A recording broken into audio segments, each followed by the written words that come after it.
کرنا کہ یہ نظر مرد کی ہے یا عورت کی ہے، بچے والی ہے یا حاملہ ہے،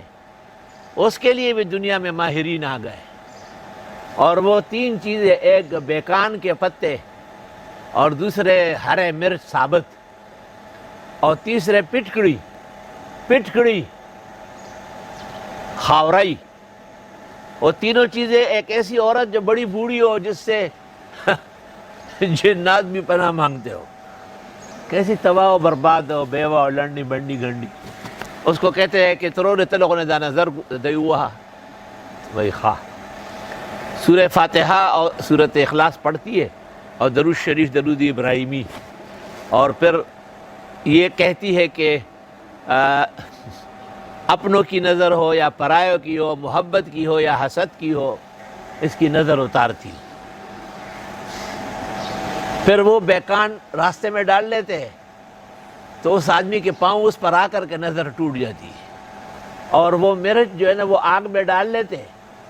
تو پتہ بھی نہیں چلے گا کہ حالانکہ مرچ آگ میں جلنے کے بعد آس پاس کے لوگ بیٹھ نہیں سکتے، لیکن یہ نظر مارے ہوئے ہیں۔ اور وہ پچکڑی جو ہے نا وہ اسی آگ میں رکھے سائیڈ پہ،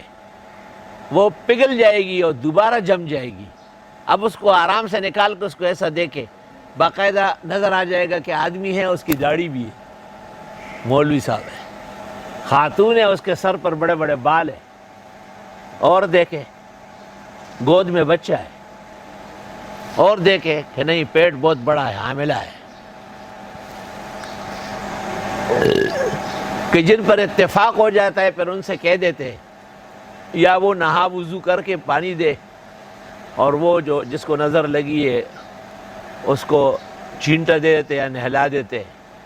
اور یا وہ اپنے ہزار بند کا ایک حصہ کاٹ کر کے اس کو دے دیتے، وہ اس کو بتی بنا کر کے جلا دیتے ہیں۔ اللہ جانے ایسے کتنی دنیا کے اندر مہارتیں ہوگی۔